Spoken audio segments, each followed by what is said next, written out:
안녕하세요. 사연에 빠지다의 DJ 민영입니다. 오늘도 두 가지 사연 준비되어 있으니 끝까지 함께 해주시고요. 오늘의 사연도 함께 시작해 볼게요. 구독과 좋아요 버튼도 잊지 말아주세요. 안녕하세요. 40대의 여자 인사드립니다. 저는 30대 초부터 40대 초까지 남편과 결혼 생활을 잘 하고 있었던 사람인데요. 하지만 돌을 지나친 시어머니의 아들 사랑으로 인해 이번에 돌싱으로 돌아왔어요. 사람이 어쩜 그렇게 아들만 챙길 수 있는지 며느리였던 저는 거의 찬밥 침새나 다름이 없었거든요. 억울하긴 해도 옛날 분이시니 이해를 해야 했지만 그게 도를 지나치기도 했고 나중에는 남편마저 저를 뒤통수 치기 시작했어요. 그동안 겪은 수모를 이야기하면 시간이 부족할 정도로 많지만 간단하게 추려서 이야기를 해드릴게요. 사실 결혼 생활이라는 게 두 사람만 만나는 것이 아니라 가정과 가정의 만남이라고 볼 수 있는데요. 혹시라도 저처럼 아들 사랑이 극심한 시어머니로 힘드시다면 제 사연에 집중해 주셨으면 좋겠어요. 저도 제가 참으면 될 줄 알았지만 그걸로 끝날 문제가 아니더라고요. 평소 저는 불같은 사랑을 해오던 사람이었는데요. 이 사람이 좋으면 그대로 직진하는 사람이었거든요. 그러다 보니 남편이랑도 연애 기간이 길지 않았어요. 그래서 결혼 자체를 생각해 본 적도 없었고 연애만 꾸준히 해오던 사람이었거든요. 근데 남편을 처음 만났을 때는 딱 제 이상형에 가까운 사람이라서 계속 쫓아다니게 되고 나중에는 고백까지 했는데 남편은 그 당시에 오히려 제 마음이 부담스러웠다고 했어요. 물론 저 같아도 과하게 들이댄다면 부담을 느낄 수도 있을 것 같은데 저도 어느 정도 고백을 해보다가 안 되면 빨리 포기하는 편이거든요. 그러다 보니 이번에도 남편이 안 받아주면 더 이상 앞으로 보이지 말아야겠다는 생각이었는데 마지막으로 남편에게 고백한 날 저를 받아주더라고요. 무작정 직진하는 것도 좋진 않지만 이 사람이다 싶으면 저는 마지막까지 최선을 다하는 편이에요. 저는 빨리 사랑에 빠지는 만큼 씻는 속도도 다른 사람들보다 빠른 편에 속하는데요. 하지만 남편을 만났을 때는 달랐어요. 뭔가 이 사람이랑은 결혼까지 할 것 같다는 생각이 들더라고요. 짧을 줄 알았던 연애 기간이 길어지고 3, 4년 정도 만나면서 이제는 이 사람이 아니면 안 되겠다는 생각이 들었어요. 그래서 저는 제가 먼저 프로포즈를 했는데요. 그 당시 저는 직장을 다니고 있었고 남편은 취중생이었는데 그런 건 제게 결혼을 미룰 사유가 되진 않았거든요. 돈을 제가 벌고 있으니 남편도 취업만 하면 될 거라고 생각하고 있었는데 남편은 오히려 저에게 그런 점이 미안해서 지금은 못하겠다고 이야기를 했어요. 그래도 결혼이라는 게 강요할 수 있는 문제는 아니기 때문에 일단은 남편이 하자는 대로 하고 기다려주기로 했어요.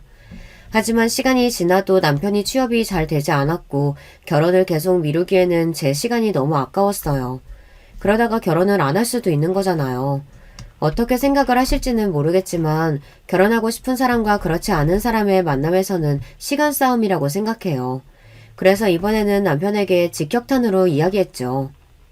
솔직히 지금까지 기다린 시간도 있고 난 올해 결혼했으면 좋겠는데 그게 어렵다면 우리 관계 다시 생각해보자. 이번에 서류 발표면 나면 될 것 같은데 결혼을 그렇게 서두르는 이유가 있어? 당신과 미래를 그려가는 사람인데 당연히 결혼하고 싶지 않겠어? 당신의 미래를 그렸을 때 내가 없으면 이 관계 정리하는 게 나에 대한 배려야. 하지만 나는 지금 이 관계도 좋다고 생각해. 꼭 결혼만이 답이 아니잖아. 법적 보호자도 될 수 없고 연애만 하기에는 우리 나이도 적은 편이 아니잖아. 나도 좀 더 생각해 볼 테니까 이번에는 진지하게 생각해 줬으면 좋겠어. 그렇게 연애 시절에 남편과 이야기를 나누었고 이때를 놓치면 안 된다고 생각했는지 그 다음 달에 저에게 프로포즈를 했어요. 당연히 날아갈 듯이 기뻤고 그 사람과 함께라면 돈을 적게 벌든 많이 벌든 상관도 없었고 잘 살기만 했으면 좋겠다는 생각뿐이었거든요. 아마 이건 제가 충분히 남편을 책임질 수 있다고 생각해서 가능했던 일 같기도 해요.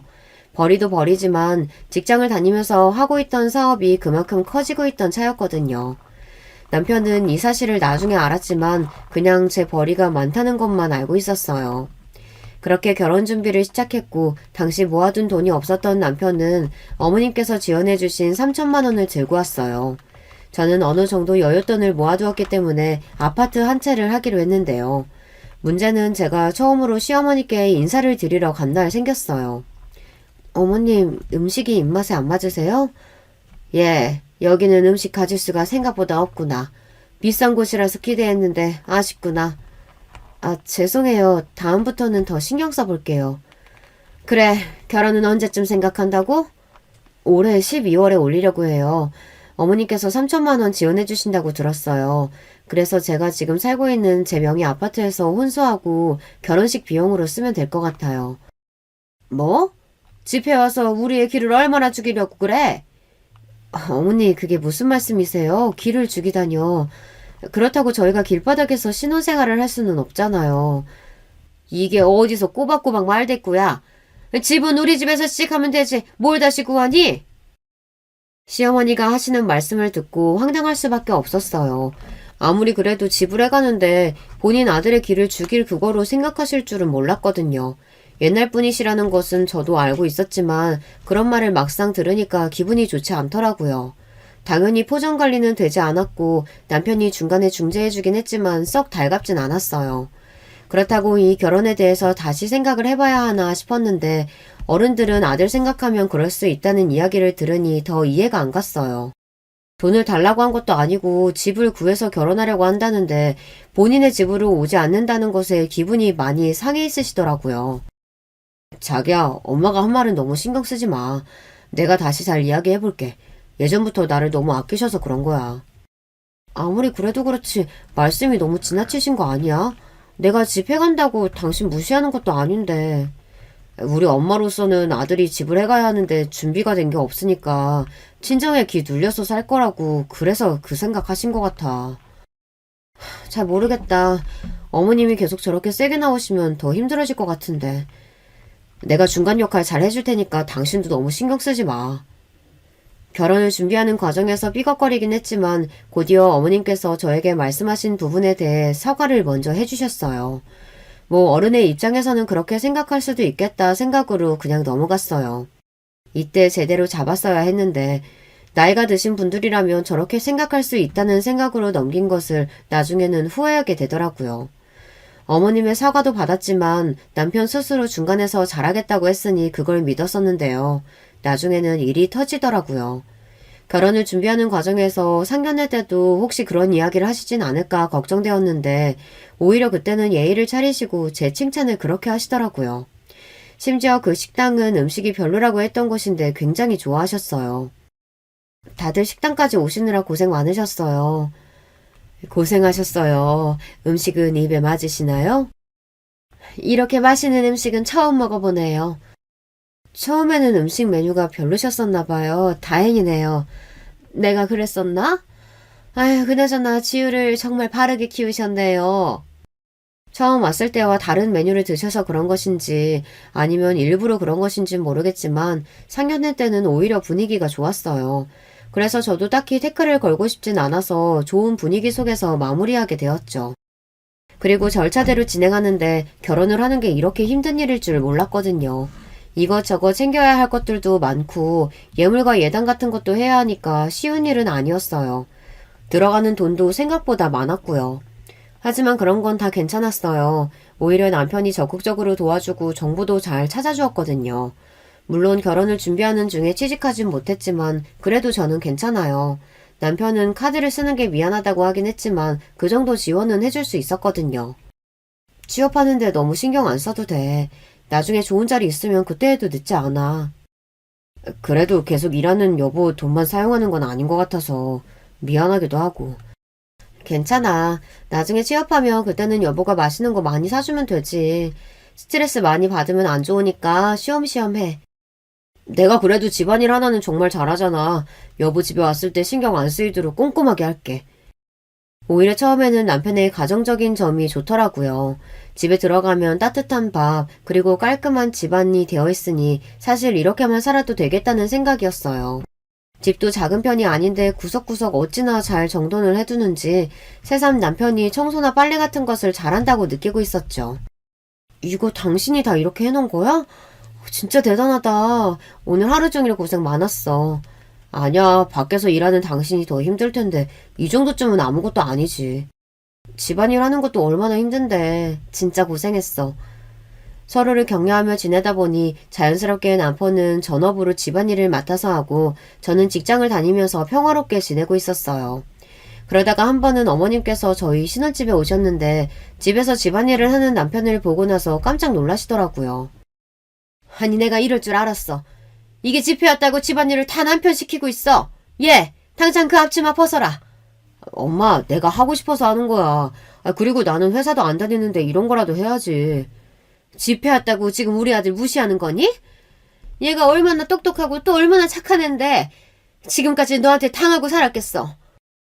어머님 그게 무슨 말씀이세요?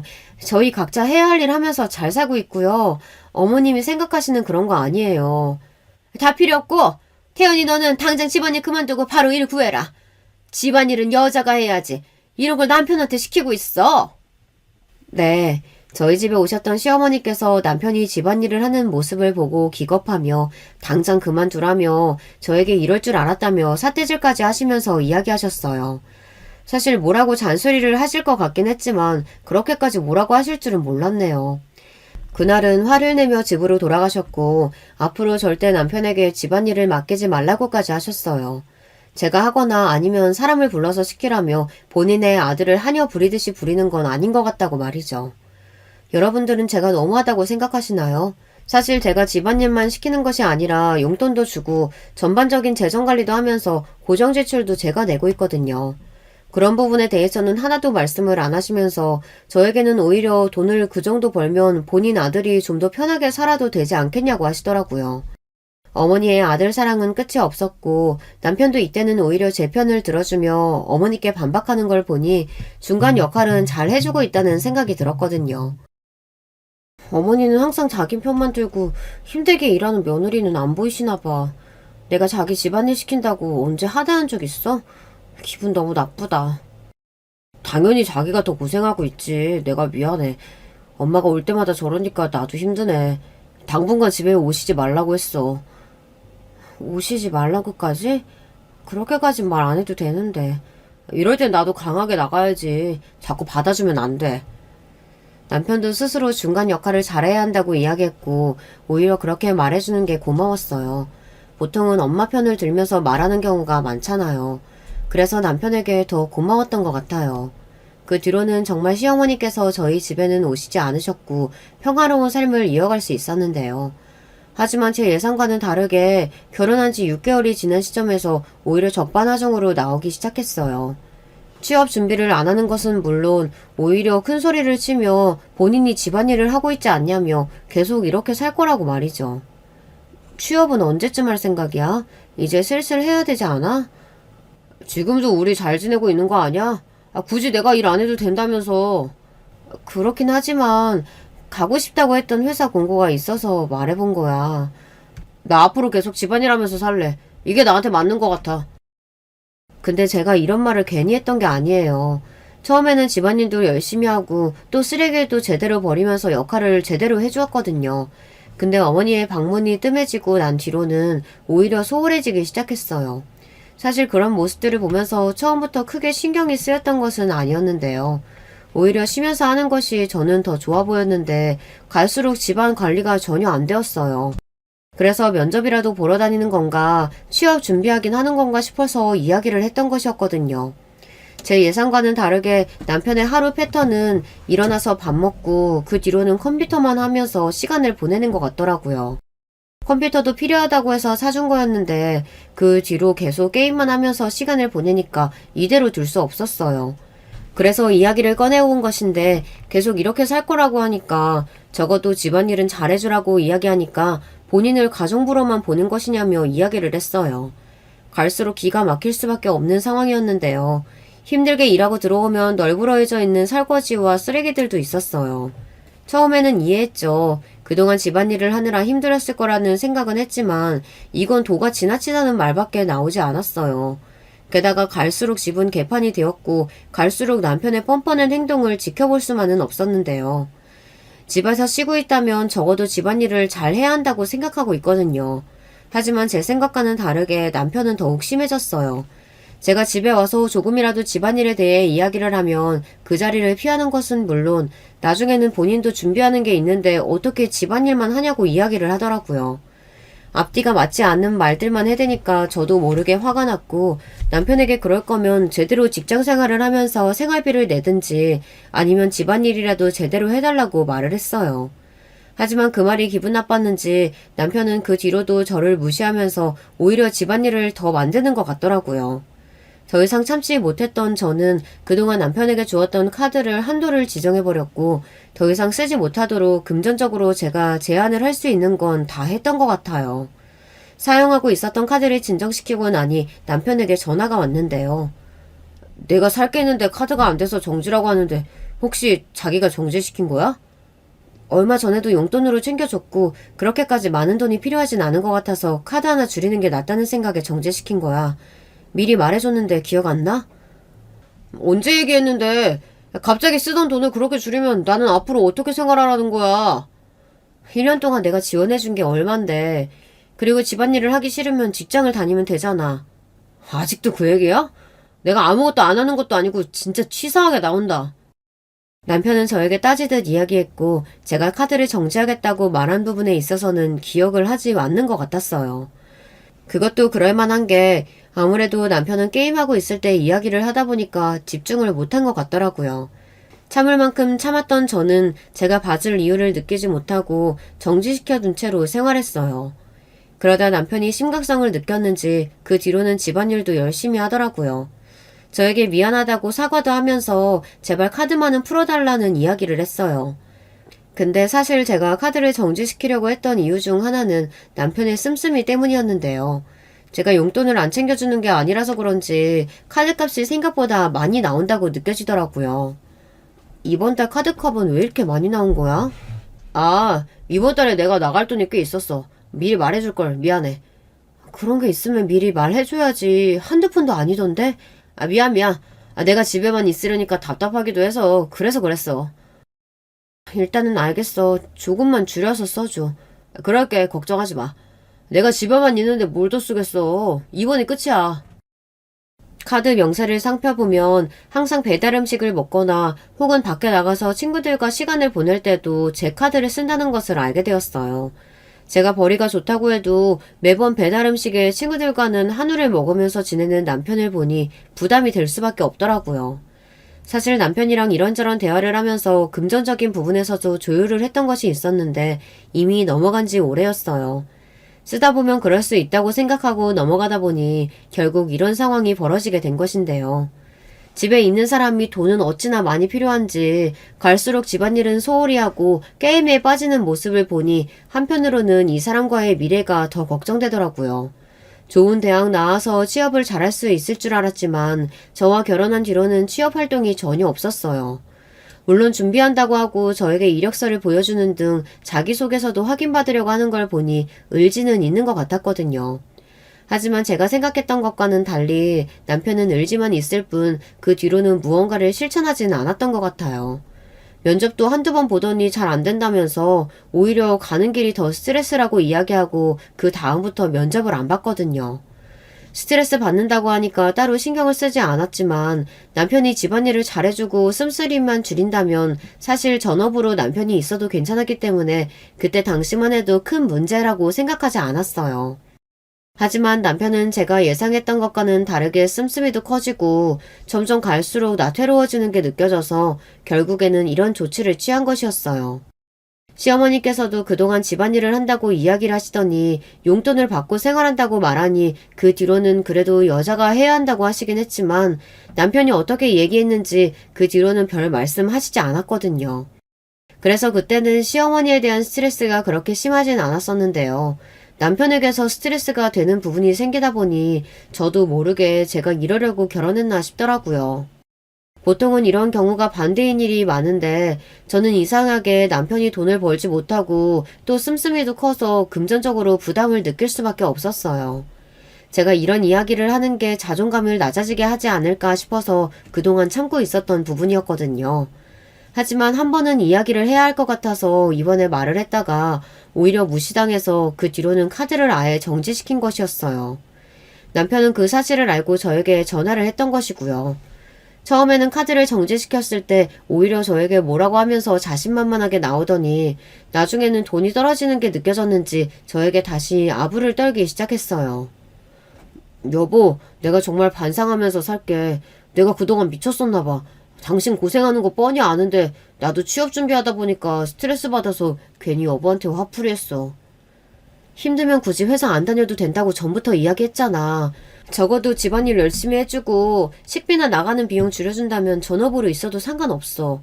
하는 일도 잘 되고 있으니까 딱히 걱정할 수준도 아니고. 근데 요즘 들어서 카드 많이 쓰니까 나도 예상치 못한 지출은 피하기 어려워. 앞으로 내가 조심할게. 너무 당연하게 여보 돈을 썼던 것 같아. 미안해. 남편의 진심 어린 사과를 듣고 나서는 실제로 청소를 열심히 하던 대로 돌아가서 전체적으로 집안일을 깔끔하게 하고 있었는데요. 나중에는 요리에도 취미를 붙여서 열심히 요리도 해주더라고요. 이런 모습을 보면 그동안 서운했던 감정들이 싹 사라지는데 문제는 시어머니였어요. 저희 집에 식사하러 오셨을 때 자연스럽게 남편이 물도 떠주고 반찬을 세팅하니까 그때부터 표정이 안 좋으셨어요. 너 아직도 집안일하고 있니? 엄마가 취업하라고 했잖아. 언제까지 남자가 부엌에 어슬렁거리면서 살 거야? 그래도 어떡해. 우리 여보가 힘든데 내가 해줘야지. 얘, 네가 퇴근하고 와서 하면 되지. 하나뿐인 남편을 그렇게 부려먹어도 되는 거니? 우리 아들 이러려고 내가 장가 보낸 거 아니다. 네가 집 해온다고 했을 때부터 알아봤어야 했는데 결국에는 내 아들만 고생하면서 살고 있잖니? 어머니, 저번부터 말씀을 너무 심하게 하시는 것 같은데요. 제가 그렇다고 태우 씨한테 부족하게 해줬던 건 한 번도 없어요. 예전부터 남자는 부엌에 들어오면 안 된다는 이야기 있는데 못 들어봤니? 여자들이 집안일을 해야 가정이 화목한 거야. 남편이 집안일 해도 저희는 행복하게 잘 지내고요. 오히려 취업 때문에 태우 씨가 스트레스 받는 것 같아서 오히려 전업으로 생활해도 된다고 한 거예요. 밖에서 일하고 들어오면 저도 힘들어요, 어머니. 아예 안 도와주는 것도 아니고 분담해서 하고 있어요. 맞아. 내가 하는 건데 왜 엄마가 와서 난리야. 앞으로 얘한테 어떠한 얘기도 하지 마. 내가 좋아서 선택한 일이야. 시어머니 앞에서 제 편을 들어주는 남편에게 고마운 마음도 있었고 한편으로는 제가 그동안 남편에 대해 오해하고 있었다는 생각이 들었어요. 하지만 그 뒤로도 시어머니의 문자나 전화 테라가 이어지면서 생활에 지장이 갈 정도로 힘들어지기 시작했는데요. 매번 연락이 오면 하시는 말씀은 똑같았어요. 본인의 아들은 집안일을 하려고 장가를 보낸 게 아니기 때문에 집안일은 제가 맡아서 해주었으면 한다고 말이죠. 사실 남편이 그동안 저에게 잘못한 부분은 있었지만 다시 제대로 자리를 잡고 남편은 전업으로 저는 일터에서 열심히 생활하다 보니 그 뒤로는 따로 트러블이 날 만한 일이 없었어요. 어머니께서도 이 부분 이해해 주셨으면 좋겠는데 갈수록 더 저에게 스트레스를 주시더라고요. 하지만 이 부분을 어머니께서 한번 포기를 할 만한 일이 있었는데요. 아직도 태훈이가 집안일 하고 있니? 내 말이 말 같지 않은 것 같구나. 어머니, 그렇게 태훈 씨가 집안일 하는 게 싫으시다면 제가 그냥 일을 내려놓고 전업생활 할게요. 잘 다니고 있는 직장을 왜 그만둬? 그럼 달마다 나가는 돈은 어쩌고? 그건 태훈 씨가 이제 알아서 해야 할 문제인 거죠. 가장 역할을 그동안 제가 해왔으니 남편이 이제 하는 게 맞지 않을까요? 저도 이제 쉬면서 집안일 하고 어머님이 원하시는 대로 아들 떠받들면서 살게요. 내가 언제 일까지 그만두고 아들 떠받들면서 살라고 했니? 집안일에 네가 했으면 좋겠다는 거지. 일 때문에 바쁜데 어떻게 세밀하게 신경을 써요. 집안일 하려면 그만두고 잔업하는 게 낫죠.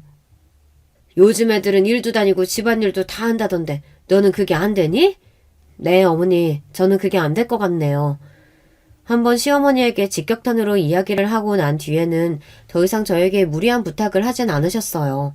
물론 집에 오셔서 한숨을 쉬시긴 했지만 전처럼 잔소리하는 일이 줄어들어서 좋더라고요.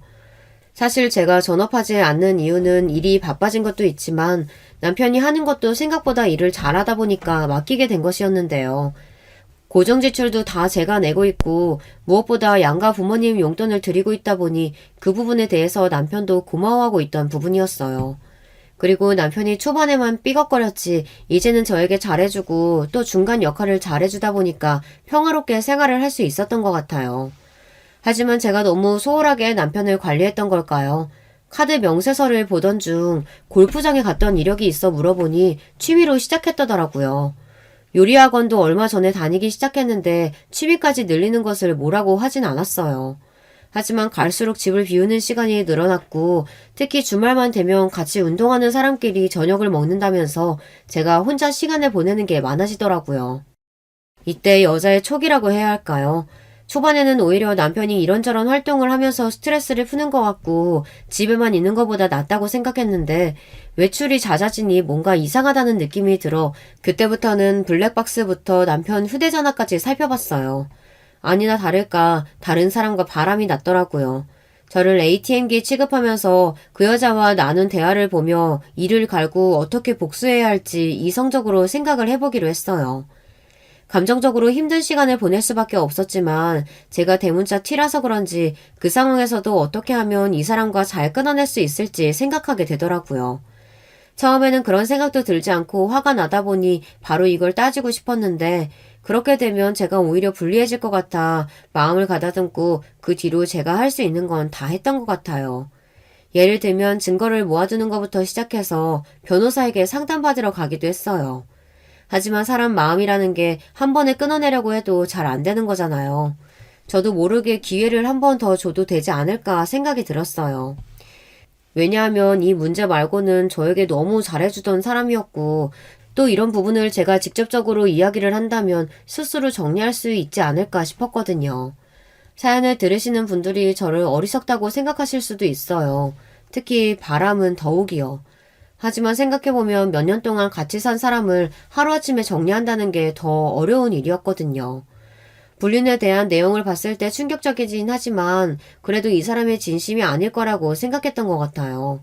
지금 와서 생각해보면 어쩌면 제가 그 사람을 더 잡고 싶어서 그렇게 생각한 걸 수도 있겠네요. 어떻게 보면 정말 부질없는 짓이었지만 그때 당시에는 한 번이라도 남편이 저를 위해서 진심 어린 사과를 하고 그 생활을 정리한다면 모든 것이 괜찮을 것 같았어요. 그래서 남편에게 제가 알고 있는 사실에 대해 이야기를 해주었는데요. 그동안 당신 주말에 친구 만난다면서 나갈 때 어디 갔는지 다 알고 있어. 그게 무슨 소리야? 나는 사람들이랑 같이 식사하는 자리에 참여한 거밖에 없어. 나한테 지금 다 증거가 있는데 지금 이 자리에서 고백하면 한 번은 용서해 줄게.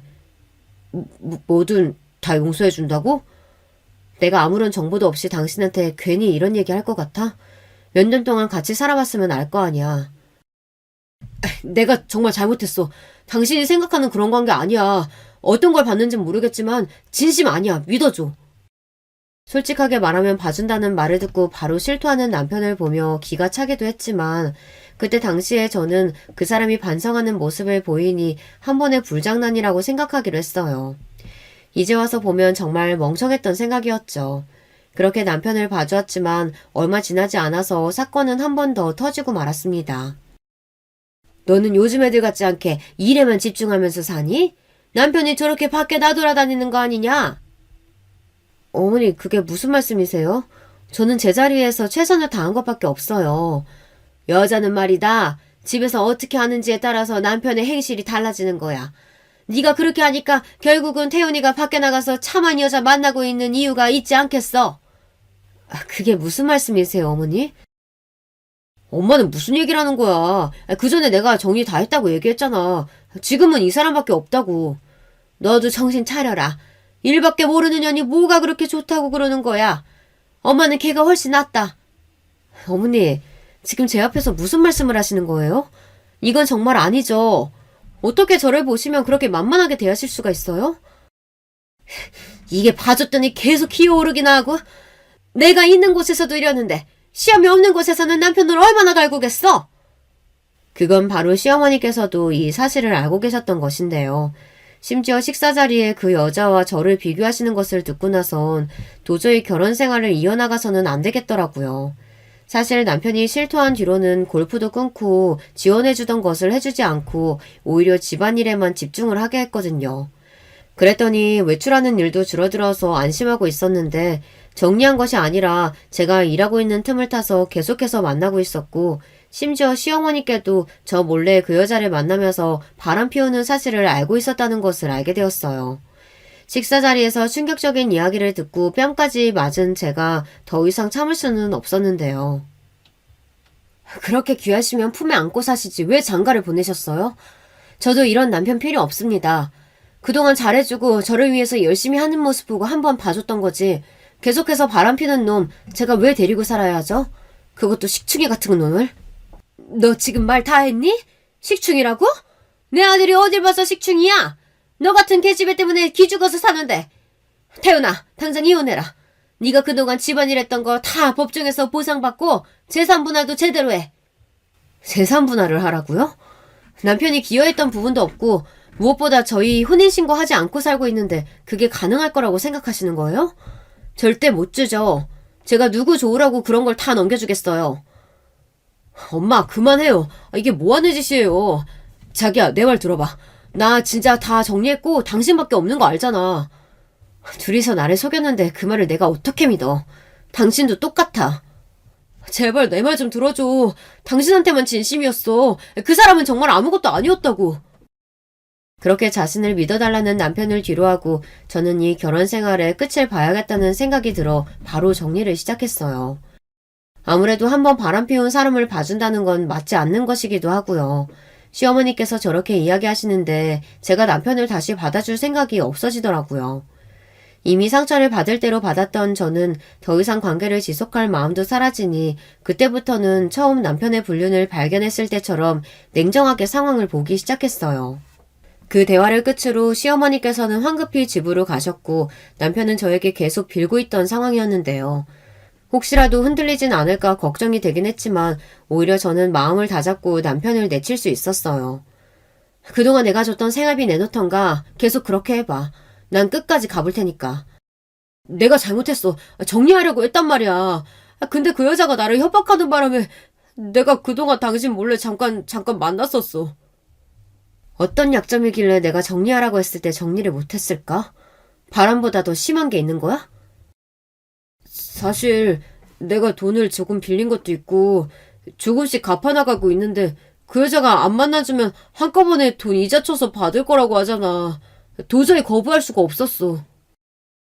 남편의 이야기를 듣고는 저는 더 어이가 없었는데요. 그동안 제가 주는 생활비는 어디다 썼는지 그 여자에게 돈까지 빌렸더라고요. 제가 봤던 대화 내용 중에는 금전적인 부분에 대해서 말을 했던 게 없다 보니 그런 문제가 있을 줄은 꿈에도 몰랐어요. 하지만 제가 그걸 더 신경 쓸 이유는 없었죠. 그건 당신이 알아서 하면 되는 문제고 이 집에서 좋게 나가고 싶으면 소송이든 뭐든 다 포기하고 그냥 몸만 나가. 아무리 그래도 그렇지 내가 그동안 당신 편하라고 집안일 해준 건 생각도 안 하는 거야? 적어도 혼자 살 수 있는 금전적인 지원은 해줘야지. 내가 누구 때문에 지금 경력단절로 이러고 있는데. 당신 정말 웃긴다. 먼저 전업하고 싶다고 말한 건 기억도 안 나나 본데. 그리고 내가 당신한테 부족하게 했던 적 있어? 일하고 싶으면 취업하라고까지 이야기를 해줬는데도 안 한 건 당신이잖아. 그건 당신이 나한테 그럴 거면 전업을 하라고 해서 그런 거잖아. 적어도 취업에 집중할 수 있게는 해줘야지. 내가 은행 가서 당신한테 보내준 돈이야. 그 돈 액수만 봐도 몇 년 동안 당신이 회사 들어가면 받을 수 있는, 아니지, 그보다 더 많은 돈을 보내줬는데. 뭐? 이건 모두 생활비가 포함된 거잖아. 나 혼자 쓸 수 있는 돈은 적었다고. 남편이 이야기하는 것을 들으니 더 어이가 없었어요. 적어도 개인적으로 쓸 수 있는 돈을 300만 원 정도는 줬던 것 같은데 그건 다 어디다 쓰고 이제 와서 본인은 생활비로 허덕이면서 살았다는 듯이 말하는 걸 보니 더 이상 참을 수가 없겠더라고요. 그래서 어떻게 하면 될까 고민을 하다 통장을 정리하던 중 시어머니께 들어갔던 돈이 있다는 것을 알게 되었어요. 제 통장에서 그동안 얼마나 많이 빼갔는지 거의 생활비만큼이나 매달 나가고 있더라고요. 그 통장은 제가 남편에게 쓰라고 줬던 통장이었는데 제 명의로 되어 있거든요. 필요할 때 사용하라고 준 건 맞지만 저와 상의도 없이 어머니께 많은 걸 해주고 있다는 것을 알게 된 뒤로는 통장부터 비밀번호를 바꾸고 또 어머니께 들어갔던 돈을 남편에게 청구하기로 했어요. 그동안 제가 해주었던 모든 것들을 차단하고 나니까 시어머니께서도 그제서야 저한테 전화를 해서 사과를 하셨는데요. 얘야, 그동안 내가 섭섭하게 해서 미안하구나. 난 태훈이가 그런 줄도 모르고 계속 너만 타박했네. 늦었지만 지금이라도 사과하마. 아니요, 사과 안 하셔도 됩니다. 이미 끝난 사이고 앞으로 볼 일 없을 테니까요. 그리고 제가 모르는 사이에 남편이 돈을 많이 썼더라고요. 어머님 집에 있는 소파, TV 다 제 돈으로 샀던데 그대로 청구할 거니까 그렇게 아시고요. 그걸 너가 왜 청구하니? 그건 우리 태연이가 날 위해서 해준 것들인데. 효도를 제 돈으로 했으니까 문제가 되는 거 아니겠어요? 태연 씨 앞으로 다 청구할 예정이니까 아들 위해서라면 지금부터라도 처분하셔서 조금이라도 돈 남겨두시는 게 좋을 거예요. 어쨌든 제 허락 없이 돈을 쓴 거니까요. 아니 그게 무슨 소리니? 어쨌든 남편인데 그렇게 모지게 할 필요는 없잖니. 아줌마가 그렇게 감싸던 자식 그대로 데려가시면 되고요. 앞으로 연락할 일 없을 테니 전화하지 마세요. 그리고 그 뒤로는 남편의 연락을 무시하고 그대로 집 밖에 짐을 빼두었는데요.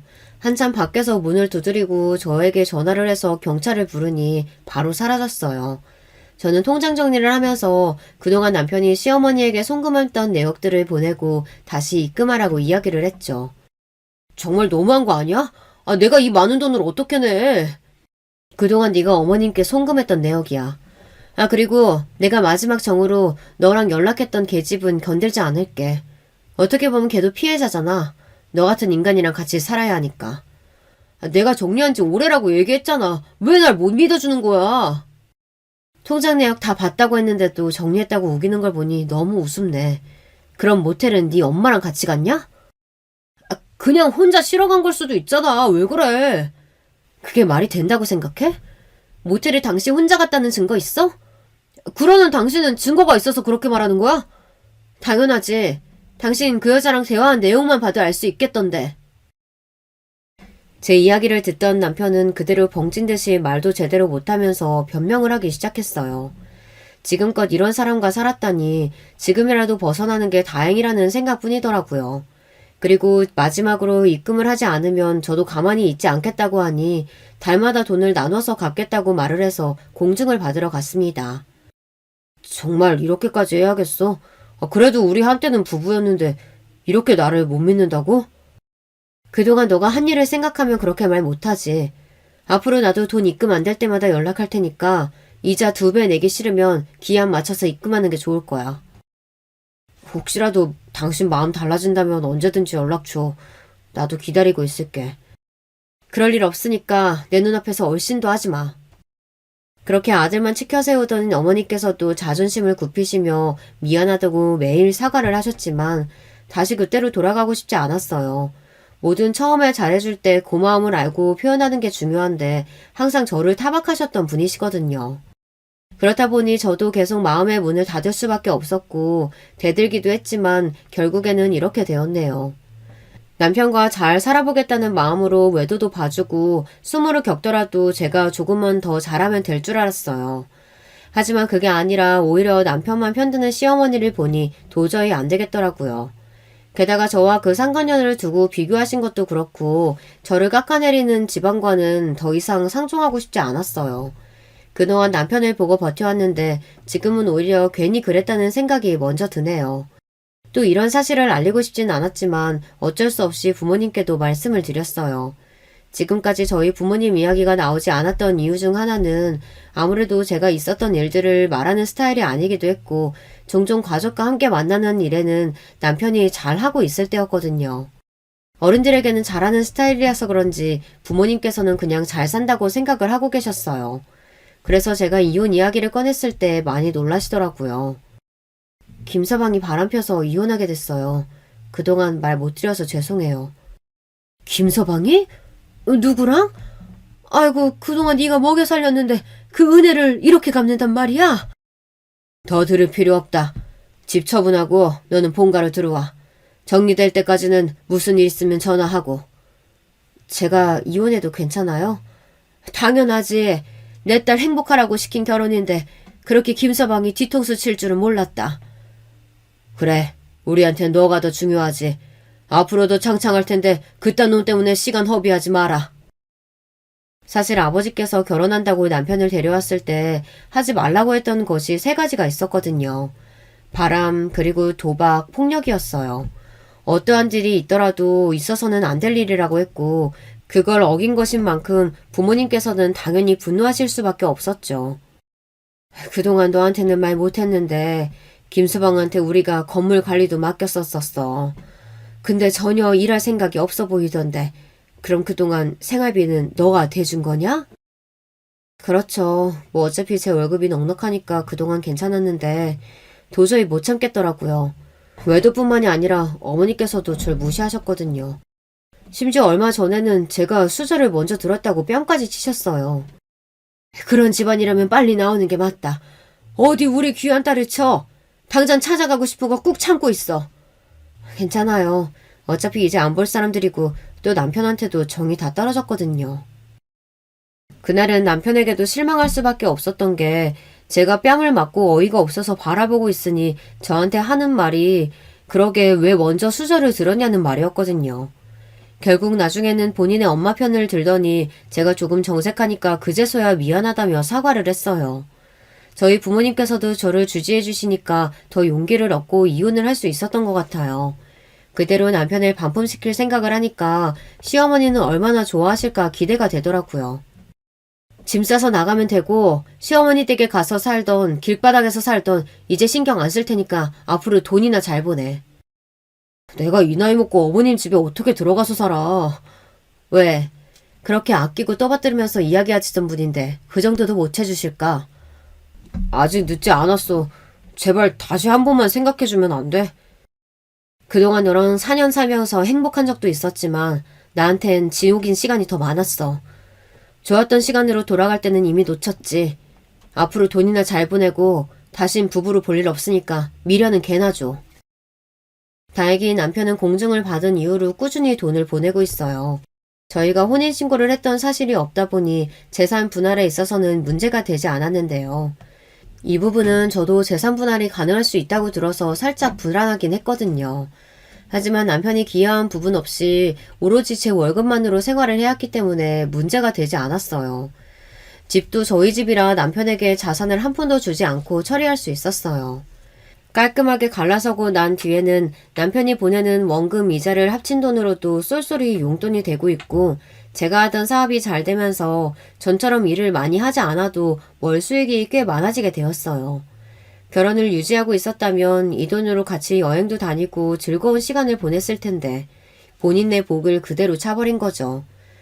이후 어떻게 소식이 들렸는진 모르겠지만 남편은 꾸준히 저에게 후회하고 있다며 돌아와 달라고 이야기를 했지만 저는 그럴 생각이 없었어요. 그 상간녀도 나중에 제 남편과 바람이 난 걸 들켜서 결국 이혼을 당했다더라고요. 오히려 속이 시원하고 갈라서길 잘했다고 생각해요. 그리고 남편을 그렇게 아끼던 시어머니는 길거리에 나앉을 자식을 위해서 본인이 가지고 있었던 집을 내어주셨는데요. 아마 투룸이라 두 사람이 같이 사는 것 같더라고요. 그토록 감싸고 살던 아들과 같이 사니까 어머님은 행복하시겠죠. 저는 그 뒤로 제가 하고 싶었던 거 그리고 사업을 번창하면서 승승장구하고 있어요. 이 모습이 배가 아프겠지만 오히려 더 배가 아팠으면 좋겠다고 생각해서 남편이랑 같이 아는 지인에게 제 소식을 일부러 흘려주고 있는 중이에요. 갈라서고 나니까 오히려 홀가분한 기분으로 다닐 수 있으니 좋네요. 요즘 한번 다녀오는 건 별다른 문제가 되지 않는다고 하는데요.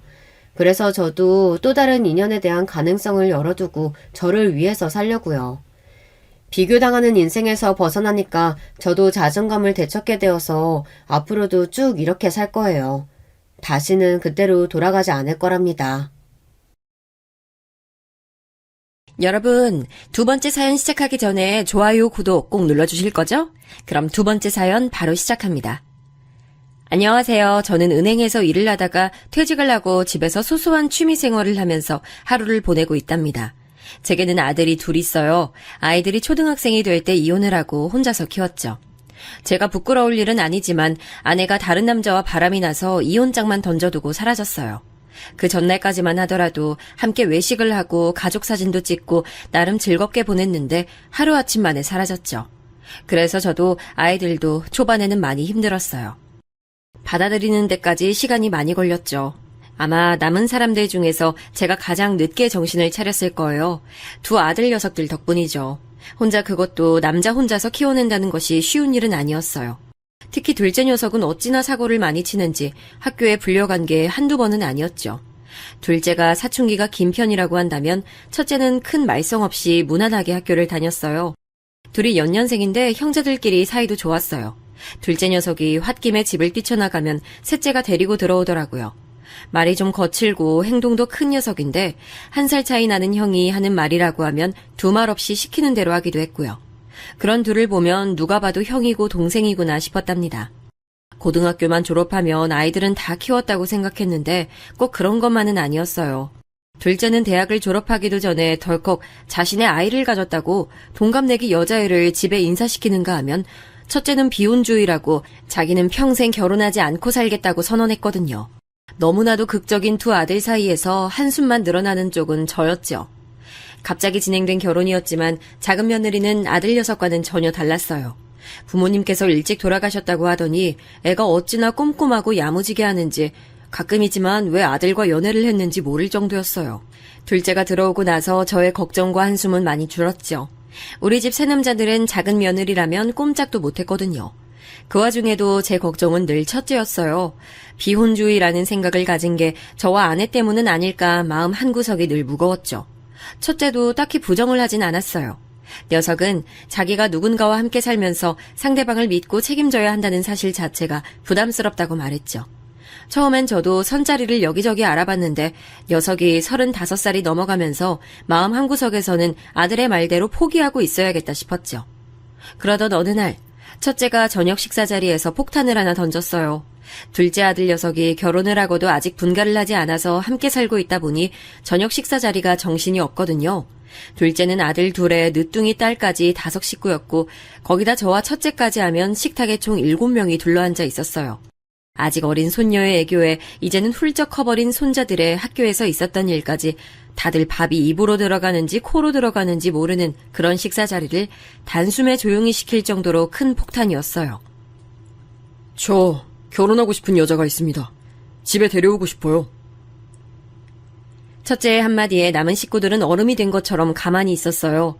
과하게 조용해진 식탁에 민망해진 첫째는 몇 달 전부터 만나는 여자가 있었으며 그 사람과 결혼을 하고 싶다고 했어요. 저는 제가 환청을 듣고 있다고 생각했어요. 그렇게 비혼주의를 외치던 아들 녀석인데 결혼이라니 이게 무슨 일인가 싶었죠.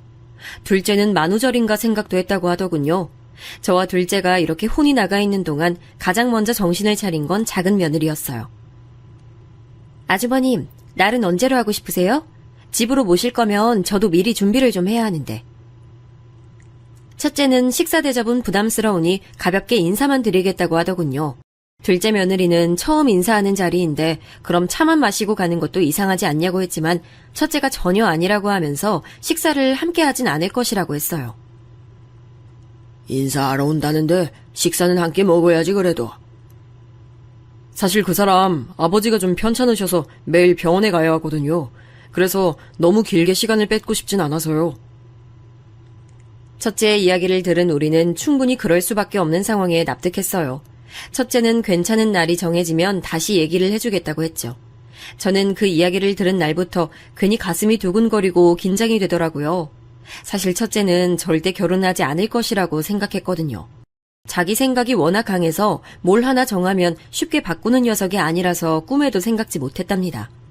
그렇게 고집스러운 첫째의 생각을 바꿔준 아이가 어떤 사람인지 그걸 상상하고 있으면 시간도 금방 흐르는 것 같았어요.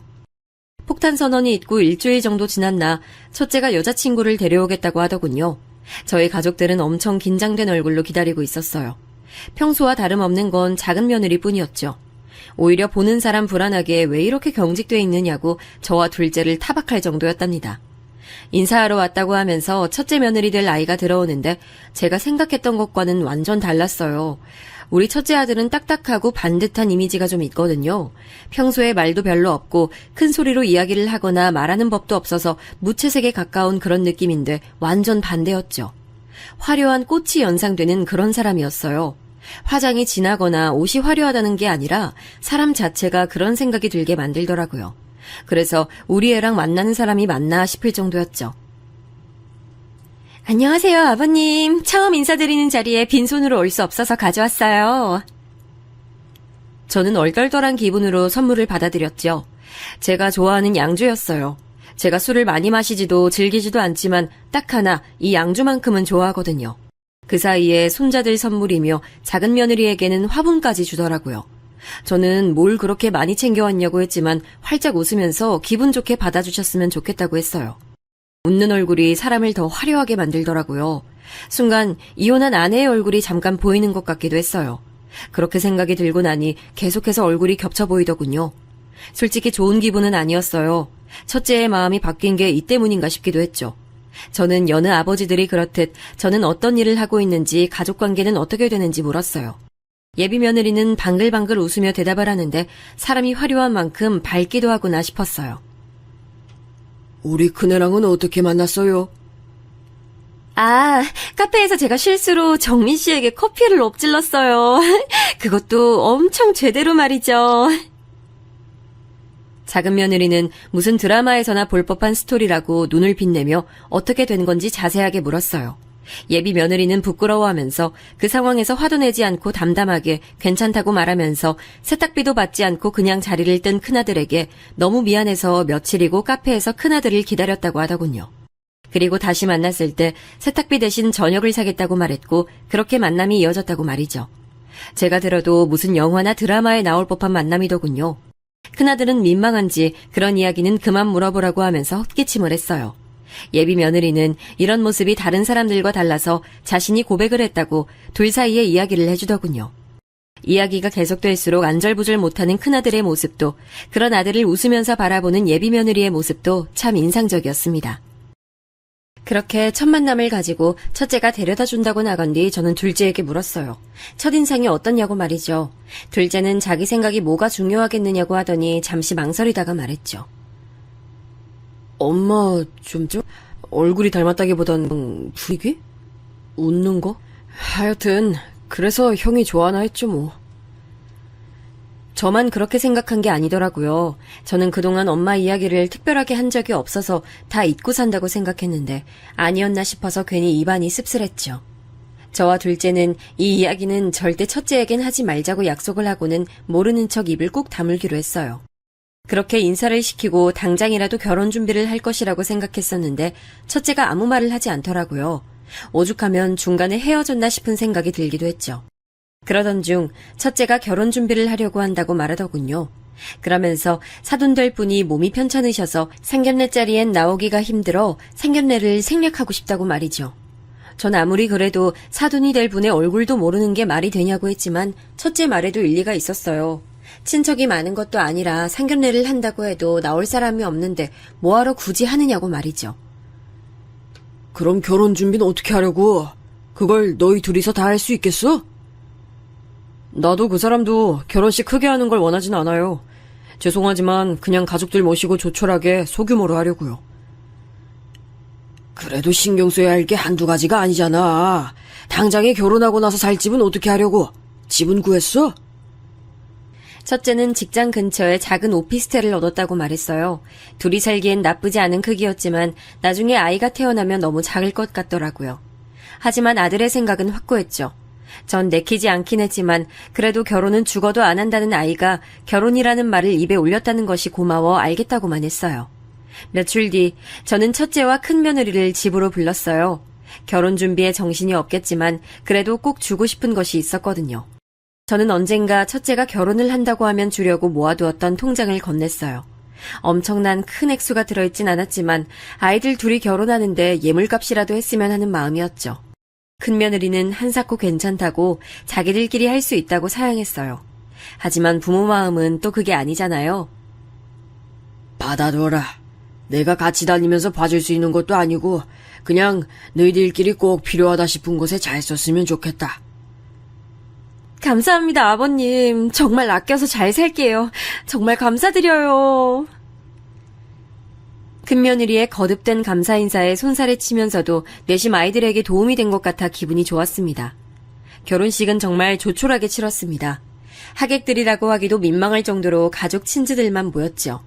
저는 그날 사돈을 처음 만났어요. 많이 편찮으신 모양인지 휠체어를 타고 나오셨더라고요. 딸의 웨딩드레스 입은 모습이라도 보고 싶어서 잠깐 나왔다고 말씀하시는데 코끝이 찡해지더군요.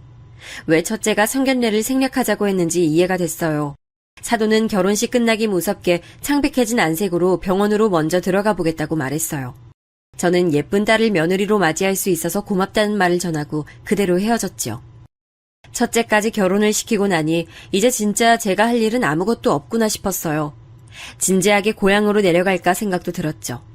이미 가진 재산이라곤 어느 정도 정리했고 제 손에 남은 것이라곤 고향의 작은 땅과 집이 전부였죠. 자식들 자리 잡으면 고향에 내려가 그 땅에 농사를 지으며 살아볼까 하는 생각으로 남겨뒀거든요. 하지만 늦둥이 손녀 재롱 구경하는 재미에 금방 그런 생각도 사라지더군요. 첫째가 결혼해 분가를 난 이후 매주 주말만 되면 집으로 찾아왔어요. 맛있는 요리를 배웠다고 하면서 작은 며느리까지 주방엔 얼씬도 못하게 하고는 혼자서 저녁을 준비했죠. 처음엔 살짝 불안하기도 했어요. 요리와 전혀 관계없는 사람의 얼굴을 하고 있었으니까요. 그래서 손맛이 좋다는 첫째 아들의 말에도 콩깍지가 쓰여서 저런다고 할 정도였죠. 그런데 정말 맛깔스럽게 잘하더라고요. 레시피를 보고했다는데 수준급이다 싶었죠. 작은 며느리도 정말 못하는 게 없는 아이인데 큰 며느리도 마찬가지더라고요. 덕분에 제 입만 호강이었죠. 그뿐만이 아니었습니다. 직장의 지인에게서 구했다고 유명한 도예 작가의 전시회 티켓을 가져와서는 함께 가자고 권해주기도 했죠. 제 유일한 취미가 도예를 배우는 것이었거든요. 전시회에 가서도 계속 제 팔짱을 끼고는 전시물에 대해서 물어보더라고요. 도예에 관심이 있는 것은 아닐까 싶을 정도로 말이죠. 전시회장에서 도예 교실을 함께 다니는 사람들을 몇 명 만났는데 다들 딸이 있었느냐고 놀랄 정도였어요. 도대체 무슨 복을 그렇게 타고났어? 작은 며느리도 그렇게 아버지 아버지 부르면서 따라다니만 이제는 큰 며느리까지. 야, 부럽네 부러워. 괜히 어깨가 으쓱하고 기분이 좋더라고요. 그런 제 모습을 눈치챘는지 큰 며느리가 평소보다 더 화사하게 웃으면서 다 아버님이 잘해주셔서 그렇다고 저를 치켜 세워주더라고요. 저는 지인들의 부러움을 한 몸에 받으면서 전시회를 구경하고 나왔죠. 집에 들어오니 작은 며느리가 잘 다녀오셨냐고 하면서 저녁 준비에 한창이었죠. 얼마 전 TV에서 나오는 잡채를 빤히 보고 있는 모습을 봤다고 하면서 잡채를 하고 있더라고요. 그걸 또 언제 봤느냐고 물었지만 작은 며느리는 배시시 웃으면서 맛은 장담 못한다고 하더라고요. 식탁에 앉아서 식구들을 보는데 이런 게 행복이지 뭐가 행복이겠는가 싶은 생각이 들었네요. 큰 며느리는 누구하고도 쉽게 이야기를 할 수 있었어요. 몇 번 만나지도 않았는데 동네 어른들이 다 저희 집 큰 며느리를 알더군요. 시장에 갔는데 다들 제게 큰 며느리가 싹싹하고 예의도 바르다고 칭찬 일색이셨죠. 주말이 되면 낮부터 며느리들이랑 시장을 함께 가는데 양옆에 애들이 제 팔짱을 끼고 가면 다들 무슨 복이냐고 부러워하는 사람들이 많았어요. 한 번은 작은 며느리 부탁으로 반찬 가게에 간 적이 있었는데 사장님께서 큰 며느리가 반찬 사러 와서는 자꾸 자기 재산인 레시피를 알려달라고 한다고 이런 게 다 가져가면 자기 장사 어떻게 하느냐고 웃으면서 한 소리 하더라고요. 알고 봤더니 제가 잘 먹는 반찬을 직접 해보고 싶은데 인터넷 레시피로는 별로였다고 가게까지 찾아가서 딱 하나만 가르쳐 주실 수 없냐고 물었더라고요. 가게 일을 돕겠다고 나서면서 물어보는 통에 거절도 못했다고 하는데 괜히 얼굴이 붉어지면서 민망한데 그게 또 그거대로 기분이 좋았어요. 그렇게 몇 달은 정말 재밌게 지냈어요. 큰 며느리도 작은 며느리도 의외로 둘이 잘 맞춰 지내더라고요. 저는 전혀 다른 성향이라고 생각했거든요. 내심 다행이다 싶었죠. 거기다 사돈도 많이 좋아지셨다고 하니 이렇게 좋을 수가 없더라고요. 그래서 식구들과 경주 펜션을 빌려서 놀다 오기도 했고 손자들이 하도 캠핑 노래를 불러서 캠핑장에도 다녀왔죠. 큰 며느리는 아이들하고도 잘 지냈는데 손주 녀석들이 큰엄마와는 이야기가 잘 통한다고 엄청 좋아하더라고요. 작은 며느리가 섭섭하다고 제게 말할 정도였죠. 그런 저희 집 분위기가 조금씩 달라지기 시작한 것은 큰 며느리가 찾아오는 빈도가 줄어들면서부터였어요. 일주일에 몇 번이고 오던 아이가 이제는 주말에 얼굴 보기도 힘들었죠. 저는 무슨 일이라도 생겼느냐고 물었지만 얼버무리면서 말을 하지 않더라고요. 어쩌다 찾아오는 날에도 얼굴에 수심이 가득했죠. 저는 첫째를 불러 무슨 일이 집에 있느냐고 물었지만 큰일이 아니라고만 하더군요. 저는 걱정이 됐어요. 그렇게 밝고 에너지 넘치던 아이가 이렇게까지 변한 것엔 이유가 있지 않겠는가 싶었죠. 하지만 당사자들이 입을 꾹 다물고 있으니 답답해 미치겠더라고요. 그날 저녁도 마찬가지였어요. 저녁을 먹고 나서 급하게 일어나는 큰애 내외를 방으로 불렀죠.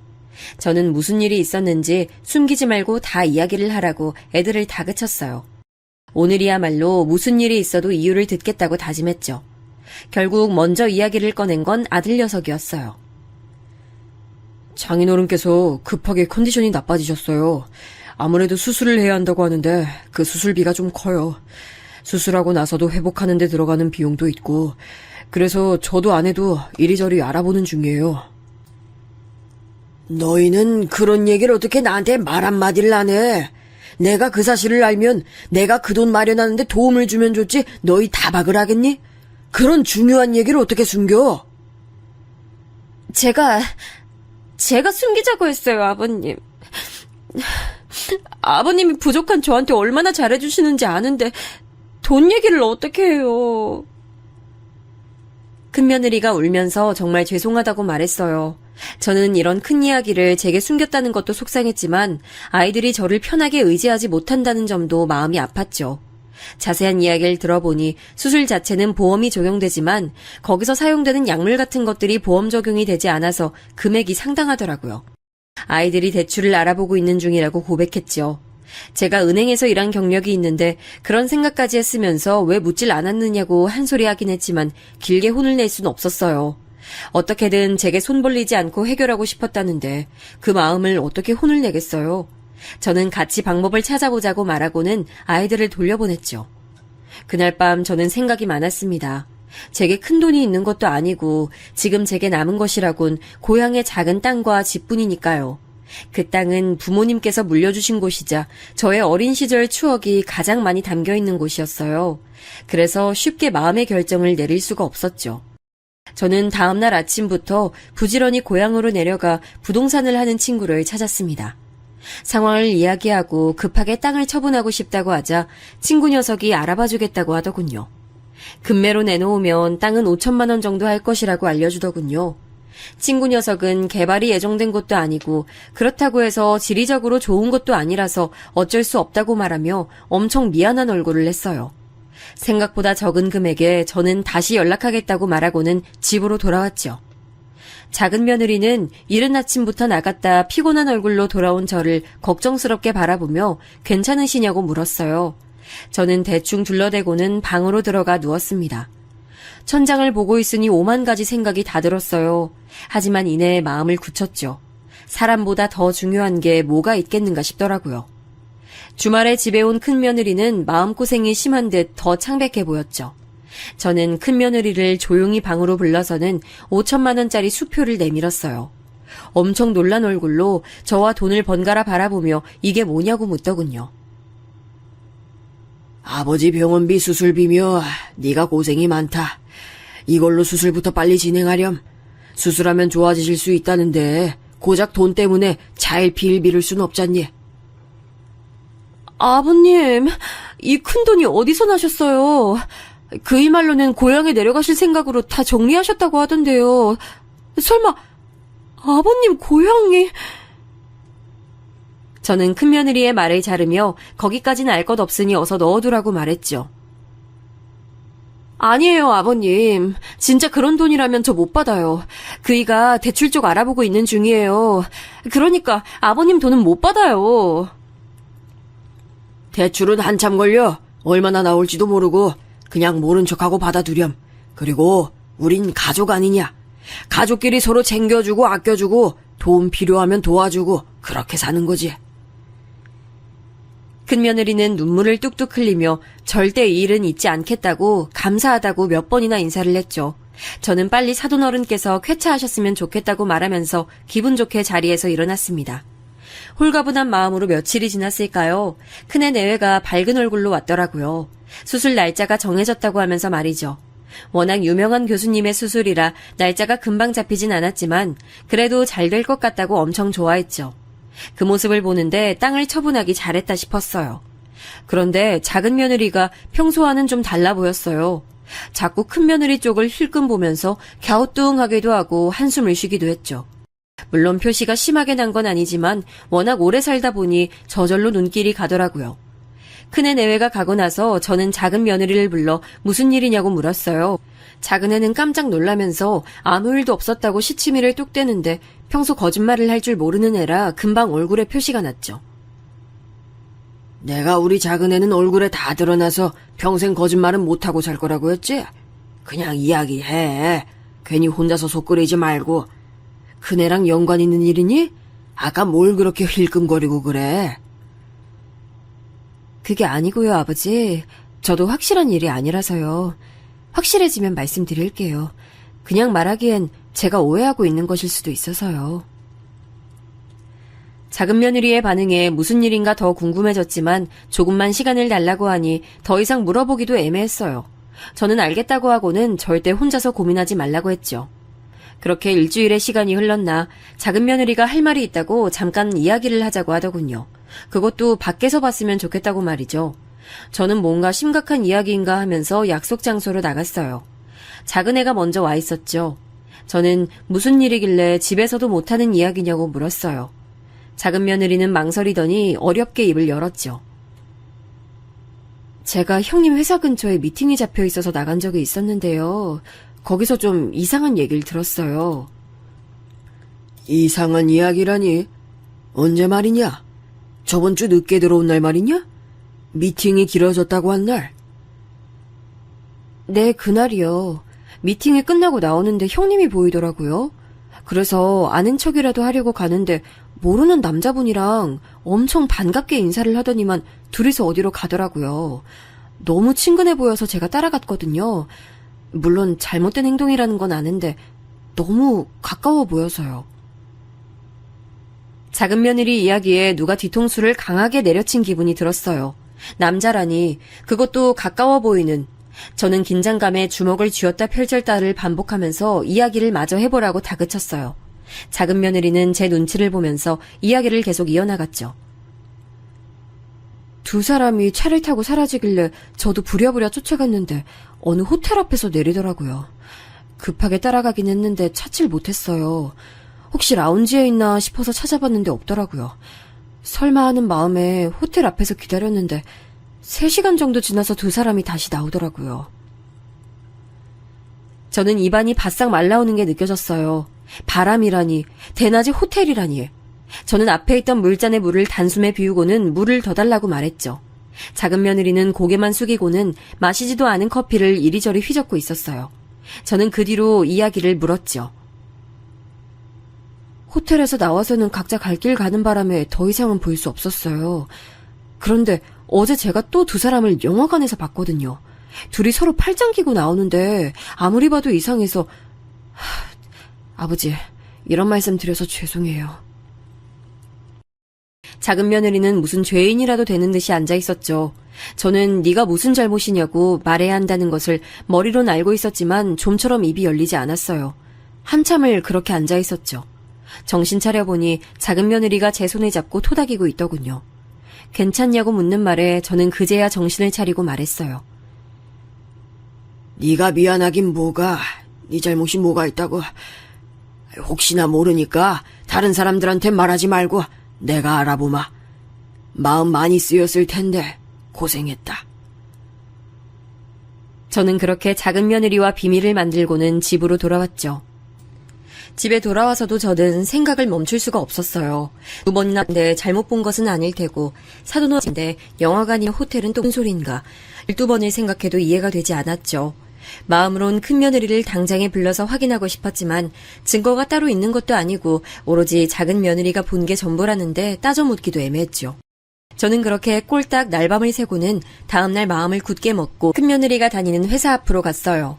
주변에 큰 공원이 있더라고요. 건물이 잘 보이는 곳에 자리를 잡고 앉았죠. 큰 며느리 모습도 보였죠. 갑자기 전화벨 소리가 울리고 큰 며느리가 제 쪽으로 걸어왔어요. 저는 큰 며느리가 절 봤는지 알고 깜짝 놀랐지만 얼마 떨어지지 않은 벤치에 앉아서 전화를 받았어요. 제게 완전히 등을 보인 상태였죠. 저는 긴장으로 흥건해진 손바닥을 바지에 닦고는 귀를 쫑긋 세웠습니다.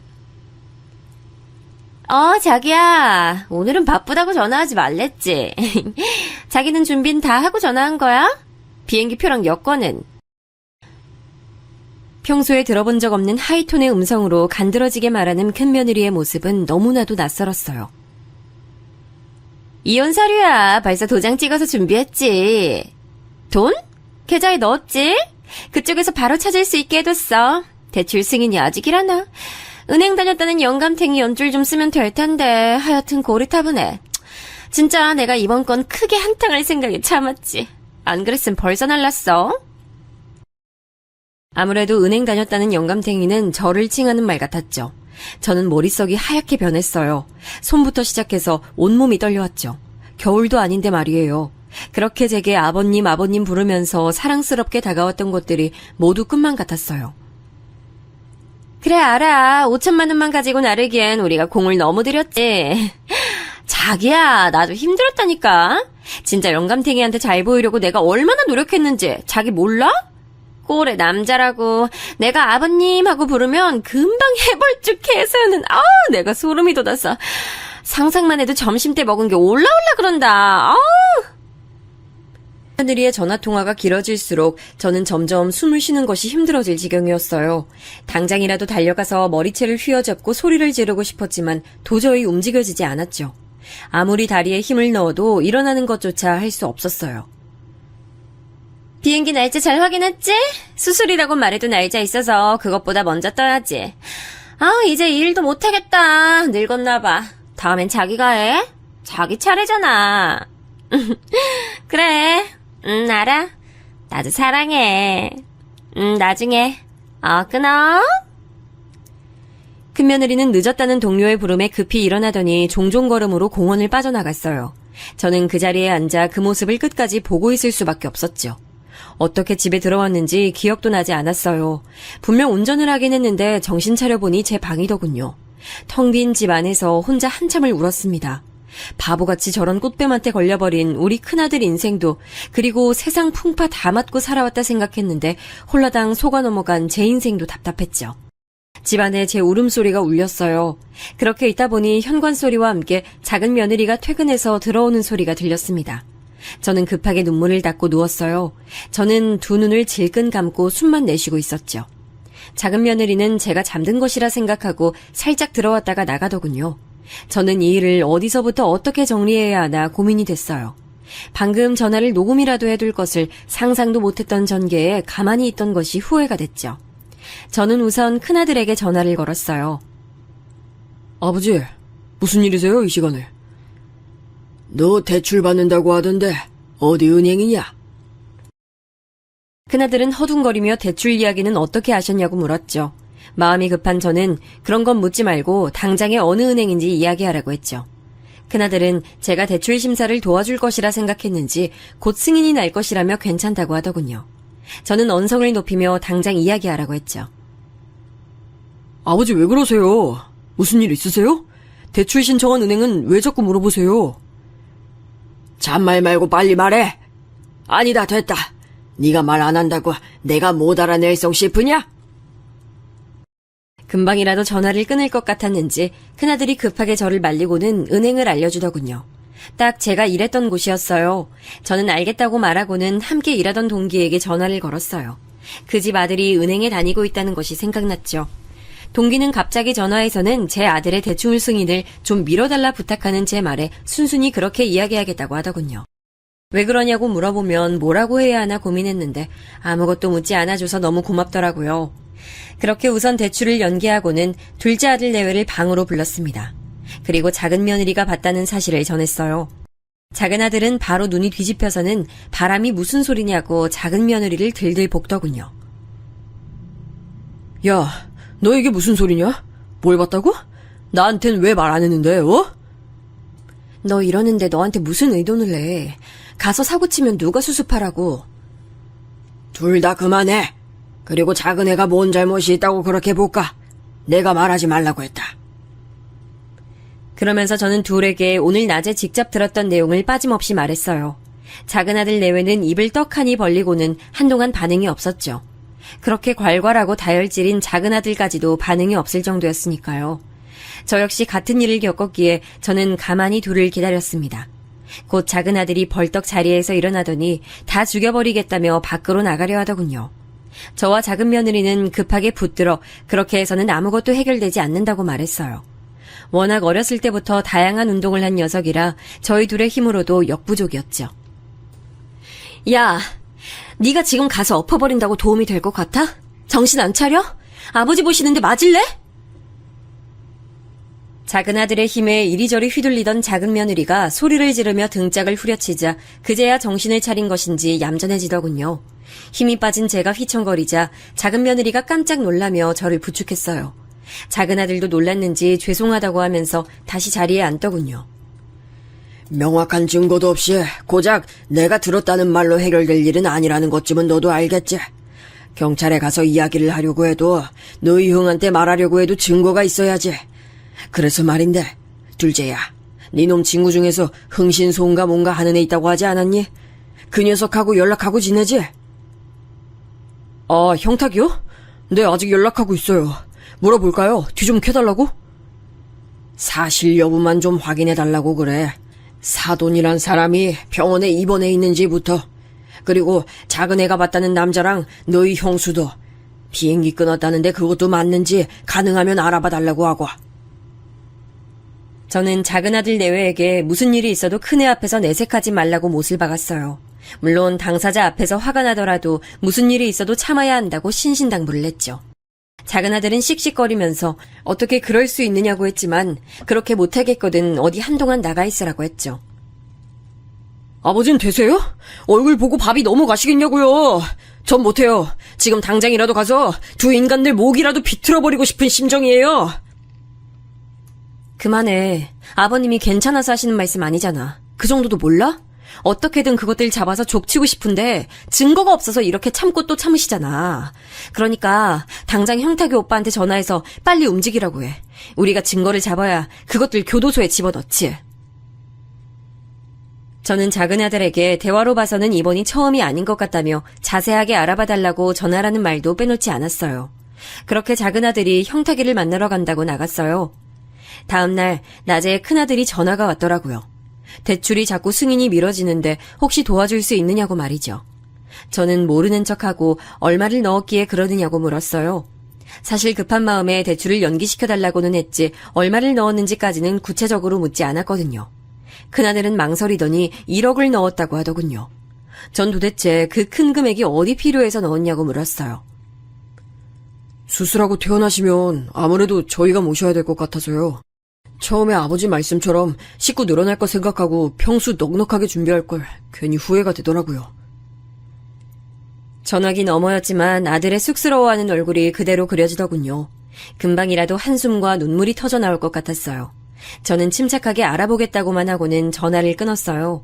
이 일이 진짜로 밝혀지면 아들이 어떻게 될지 상상조차 할 수 없었어요. 충격받을 모습이 눈앞에 선했죠. 저는 그날 밥을 한 숟갈도 먹지 못했답니다. 사돈 수술 날짜라고 들었던 날이 점점 다가오는데 조사를 부탁한 곳에서는 연락이 없었어요. 점점 초조해졌죠. 작은 며느리는 사람 조사하는 일이 하루 이틀로 끝나겠느냐고 말하며 마음을 편하게 먹어야 한다고 했지만 저는 그게 힘들었어요. 하루가 1년 같았죠. 그렇게 조사를 부탁한 지 3일째 되는 날 작은 아들이 알아냈다고 하면서 시뻘건 얼굴을 하곤 들어왔어요. 금방이라도 주먹을 휘두를 것처럼 흉흉한 모습이었죠. 저 역시 긴장이 됐어요. 아버지가 생각하신 것 이상으로 쓰레기예요, 이것들. 작은 아들은 결과를 보여주며 형탁이를 통해 알게 된 사실을 설명했어요. 들으면 들을수록 정신이 아득해지더군요. 혹시나 모를 상황을 대비해서 증거가 될 만한 사진도 찍었더군요. 큰며느리와 남자가 호텔을 드나드는 모습, 길에서 진한 스킨십을 나누는 모습까지 꽤 여러 장이 됐죠. 작은 며느리는 자신이 본 그 남자가 맞다고까지 하더군요. 저는 당장 큰아들 내외를 집으로 불렀어요. 큰아들 내외는 갑작스런 호출에 당황한 얼굴을 하고 있었어요. 큰며느리는 제 안색이 나빠 보인다고 말하며 무슨 일이 있으셨냐고 물었어요. 그 가증스러운 얼굴에 소름이 돋았지만 저는 침착하게 대답했어요. 있기야 있었지. 아주 큰일이. 하마터면 크게 상의를 당할 뻔했지. 정민아, 내가 너 대출은 막아뒀다. 그러니 생각도 하지 마. 큰아들은 사기를 당하다니 무슨 소리냐며 그게 자신의 대출과는 무슨 상관이 있냐고 물었어요. 어리둥절해하는 큰아들을 두고 저는 큰며느리 앞으로 사진을 내밀었어요. 아주 다정하게 남자와 있는 사진이었죠. 얼굴색이 단번에 바뀌더군요. 허둥거리며 사진을 주우려는데 큰아들의 행동이 더 빨랐어요. 큰아들은 의문 속 남자의 사진을 바라보더니 이 남자가 누구냐고 물었죠. 큰며느리는 아무 답변도 하지 못하고는 눈을 피했어요. 이 사진으로 놀라면 안 되지. 꽤 오랫동안 알고 지낸 사이던데 그렇게 뻔질나게 만났으면서 언제까지 숨길 수 있을 줄 알았어? 그리고 병원에 입원해 계신다는 사돈, 결혼식 때 만났던 사람이랑 아예 다른 사람이던데. 저는 결혼식 사진과 함께 병원 입원 중이라는 동명의 환자 사진을 보여줬어요. 누가 봐도 확연하게 다른 사람이었죠. 뒤이어 저는 사돈인 줄 알고 만났던 사람의 또 다른 사진을 보여줬어요. 지방 장터에서 분장을 하고 무대에 오는 모습이었죠. 큰아들은 이게 무슨 일이냐고 물었지만 큰며느리는 아랫입술만 깨물면서 초조한 듯 주먹을 꼭 쥐고 있었어요. 내 돈 5천만 원에 대출 받아서 나오는 금액까지 해서 어디 가려고? 비행기 티켓까지 준비했던데 내가 너 이대로 보내줄 것 같아? 우리 아들 인생 이렇게 만들고? 내놔! 당장 내 돈 내놔! 제 언성이 높아지자 큰며느리는 도망이라도 치려는 듯 재빠르게 자리에서 일어났지만 이미 입구를 지키고 있던 둘째 아들에게 막혔죠. 큰아들은 멍한 얼굴로 사진과 큰며느리의 얼굴을 번갈아 바라봤어요. 여보, 이게 뭐야? 이게 다 무슨 소리야? 아버지가 하시는 말씀 다 뭐냐고! 말해봐! 네가 직접 말해보라니까? 이건 다 들었으면서 뭘? 간밤에 꿈자리가 사납더니 재수가 없으려니까. 모든 것이 밝혀지자 큰며느리는 바닥에 침을 뱉으며 알아들을 수도 없는 욕을 짓거렸어요. 저는 당장 돈부터 돌려달라고 했죠. 영감님, 돈은 무슨 돈? 내가 뭘 받았는데? 증거 있어? 당신이 나한테 돈 줬다는 증거 있냐고! 큰며느리는 아주 뻔뻔한 얼굴로 자기는 모르는 일이라고 딱 잡아댔지요. 어처구니가 없었어요. 저는 5천만 원짜리 수표를 주지 않았느냐고 말했지만 큰며느리는 오히려 저를 노망난 노인에 취급하면서 눈 하나 깜빡하지 않았어요. 당신들 지금 내가 바람 피웠다고 거짓말했다고 이렇게 사람 나오는 거야? 까짓거 이혼해! 거짓말로 당신들 속인 거 맞아. 내가 잘못했네. 이혼해줄게. 됐지? 그러니까 사람 가두지 말고 비켜. 저는 작은 며느리에게 손짓을 했어요. 사전에 약속했던 부분이었거든요. 조용히 안방으로 들어간 작은 며느리는 경찰에 신고를 했죠. 이혼? 당신이 할 말이야? 누가 누구더러 먼저 이혼을 꺼내. 이혼 이야기를 해도 우리 형이 해. 남의 인생 이렇게 만들어 놓고 가긴 어딜 간다고? 웃기지 마. 당장 우리 아버지 돈부터 안 내놔? 큰며느리는 끝까지 모른다고 소리를 지르더니 작은 아들을 밀치며 날뛰기 시작했어요. 큰아들은 이미 넋을 놓았는지 가만히 고개만 숙이고 있었어요. 곧 경찰이 도착했죠. 막상 경찰의 얼굴을 본 큰며느리는 당황한 기색이 역력했어요. 저는 큰며느리를 가리키며 사기를 칠 목적으로 우리 아들과 결혼했다며 사기죄로 신고한다고 말했어요. 큰며느리는 억울하다고 소리를 질렀죠. 우선 경찰서에 함께 가서 이야기를 하자고 하더군요. 저는 작은 며느리에게 큰아들을 부탁하고는 경찰서로 따라갔죠. 경찰서에서도 큰며느리는 돈에 대한 것은 아무것도 모른다. 바람 피운 것으로 이렇게 사람을 신고해도 되는 거냐. 간통죄 없어진 것 아니냐는 등 소리를 질렀어요. 경찰서에 있던 사람들이 힐끔거리는 게 느껴졌어요. 큰며느리 소리에 경찰관들은 머리가 지끈거리는 모양이었어요. 조용히 하라고 몇 번이나 말했지만 그럴수록 큰며느리는 더 날뛰었죠. 너는 내가 은행에서 일했다는 사실을 잊은 모양이구나. 내가 그 큰 돈을 수표로 주면서 아무 대비도 안 했을 것 같니? 경찰관님, 이에 해외 계좌 확인해보세요. 거기 입원 후에 5천만 원 수표가 입금되었을 겁니다. 저는 사전에 적어둔 5천만 원짜리 수표 번호를 제출하며 말했어요. 순식간에 큰며느리가 조용해지며 놀란 눈으로 저를 바라봤죠. 저는 예전부터 은행에서 일하던 습관으로 수표를 사용할 때는 꼭 그 번호를 체크해두고 있었거든요. 큰며느리는 이런 사실을 몰랐던 거죠. 상황은 완전히 달라졌어요. 경찰은 당장의 확인은 어렵다고 하면서 고소장을 쓸 것이냐고 물었죠. 저는 당연하다고 말하면서 그 자리에서 고소장을 작성했어요. 큰며느리는 자신이 생각지도 못했던 일에 놀란 나머지 갑자기 말을 다듬더니 제 팔을 붙들고 잘못했다고 자기가 속였던 것 다 용서해달라고 하더군요. 저는 그런 큰며느리를 무시하고는 흥신소에서 받은 자료들 중 일부를 경찰에 제출했어요.